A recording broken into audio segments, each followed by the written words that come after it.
Ma'am! Ma'am, please!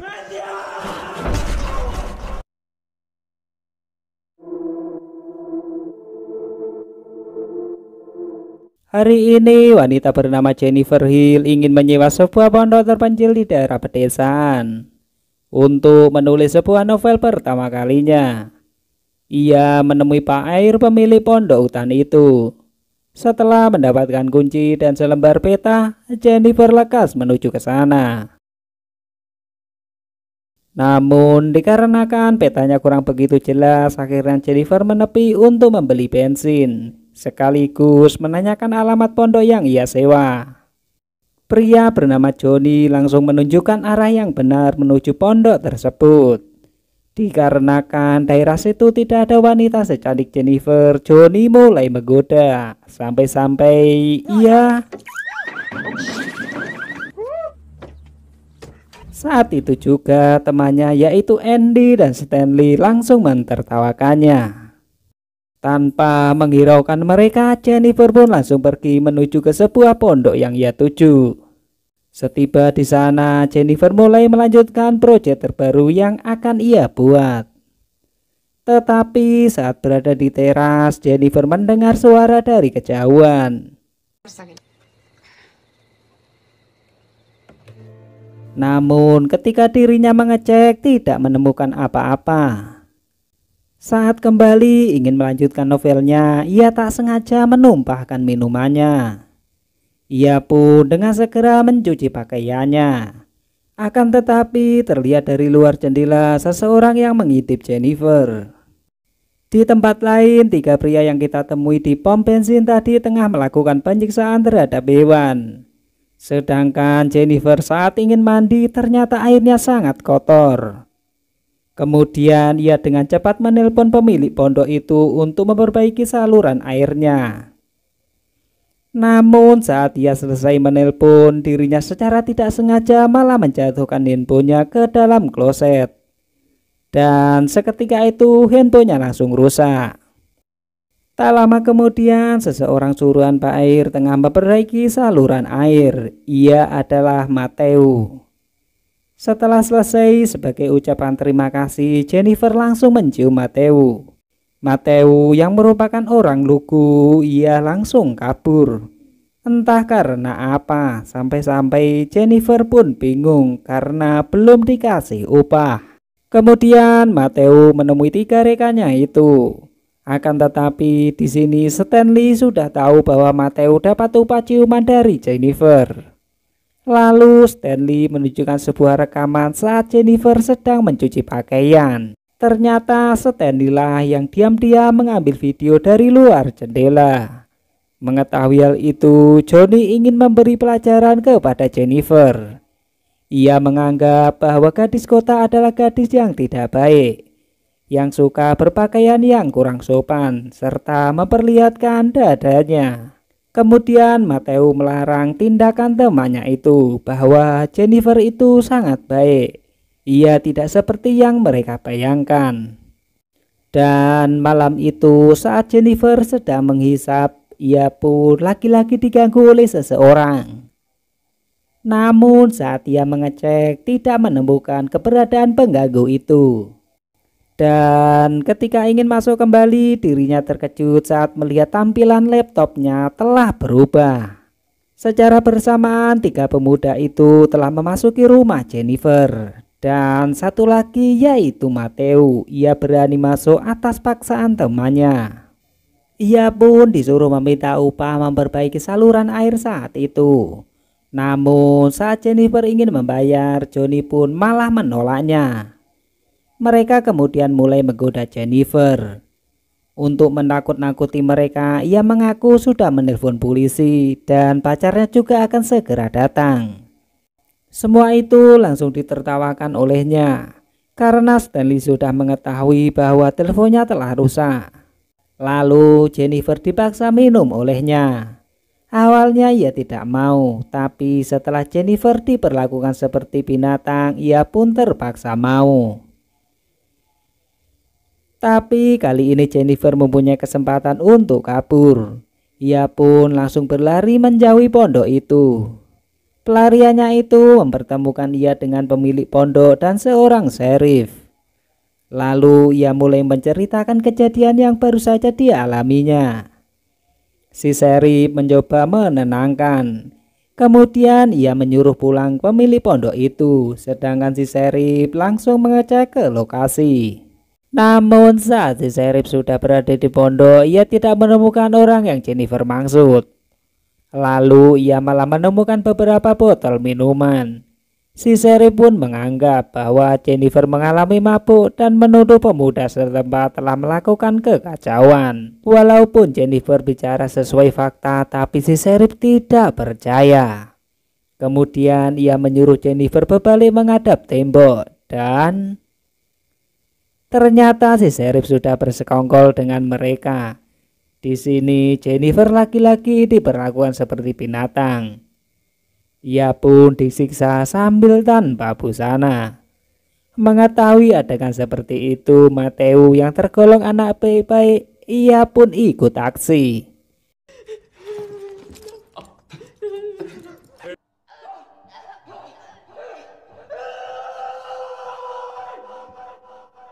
Singkat cerita, setelah disiksa dan dinodai pria-pria pengangguran itu, ia keluar. Namun dengan tatapan kosong menuju ke sungai. Lalu Jennifer pun terjun.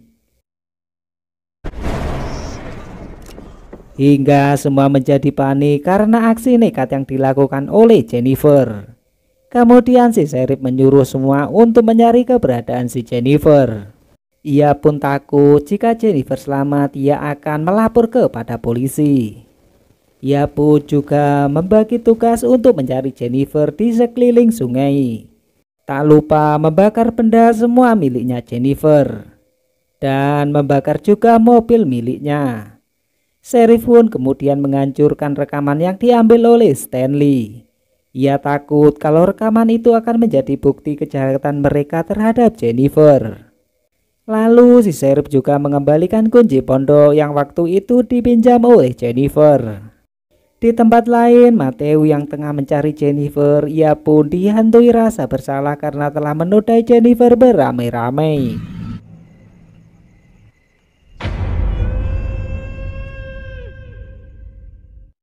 Dan malam harinya Pak Air menelpon si sheriff untuk menanyakan Jennifer yang belum pulang dari pondok. Ia sudah menghubungi Jennifer tapi sama sekali tidak bisa. Ia pun menyuruh si sheriff mencarinya karena dialah yang terakhir kali bertemu dengan Jennifer. Di pagi harinya, Stanley menceritakan tentang memori rekaman yang dihancurkan si sheriff waktu itu. Ternyata memorinya masih baru. Dan ternyata Stanley telah menyimpan rekaman itu di rumah. Yang jadi masalah, memorinya saat itu telah hilang diambil oleh seseorang. Temannya mengetahui hal itu jadi marah kepada Stanley. Ia pun menganggap bahwa Matthew lah yang mencuri rekaman itu. Ketika malam, Johnny terlihat diganggu oleh seseorang. Laki-laki, ia menganggap itu ulah Matthew. Esok harinya, si sheriff setelah pulang kerja, ia memberi bunga kepada istrinya. Ia pun meminta maaf karena tidak ada waktu luang untuk keluarga. Ia kata pekerjaannya tidak bisa ditinggalkan. Kemudian sang istri mengatakan bahwa ada sebuah paket yang di dalamnya berisi rekaman. Saat ia melihat terdapat tulisan Stanley, tanpa pikir panjang ia pun langsung pergi untuk menanyakan hal ini kepada Stanley. Mereka semua langsung menceritakan seluruh kejadian ini kepada si sheriff. Dan mereka curiga itu ulah Matthew. Si sheriff lalu menyuruh mereka untuk mencari Matthew. Sedangkan ia mengajak Pak Air berburu. Namun itu hanyalah siasat si sheriff saja. Ia pun langsung membunuh Pak Air biar tidak menjadi biang masalah kasus hilangnya si Jennifer.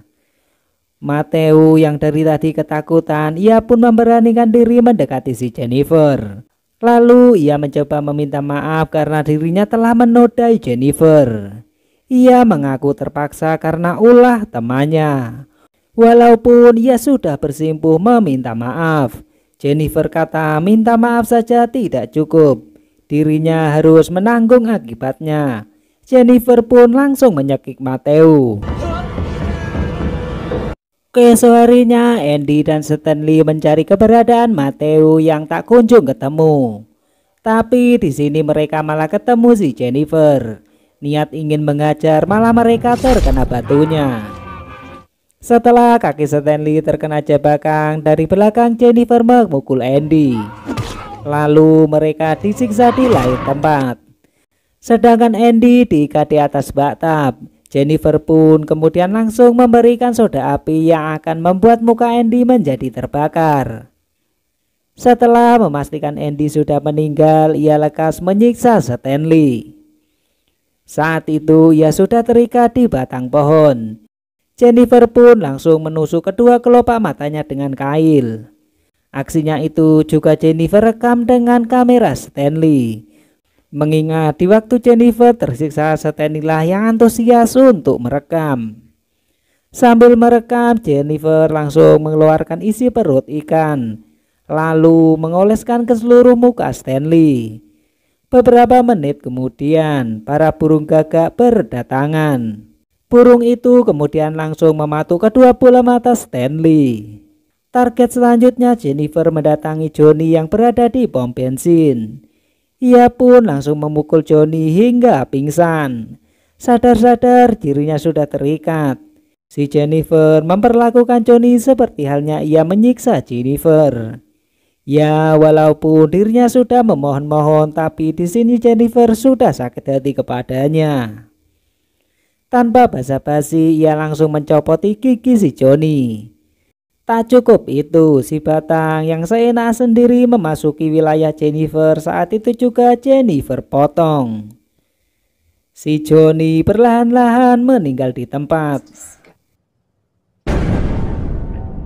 Setelah membunuh Johnny, target selanjutnya Jennifer si Sheriff. Di rumah Sheriff, ia menyamar menjadi guru baru bagi putrinya. Saat sedang menelpon, ia langsung memberitahu namanya. Si Sheriff yang mengetahui nama itu, ia pun panik. Ia dengan cepat langsung pulang ke rumah. Setiba di rumah, istrinya memberitahu bahwa putrinya dibawa pergi oleh Jennifer di taman kota.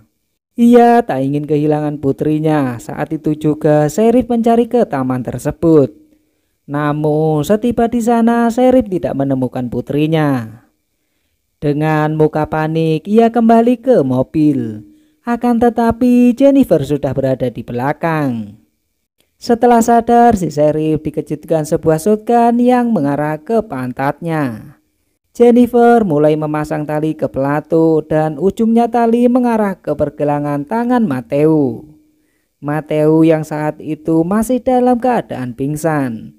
Bila mana jika Matthew bergerak, maka dua orang itu akan mati secara bersamaan. Tak selang lama Matthew pun terbangun. Tanpa ia sadar, tangannya pun bergerak.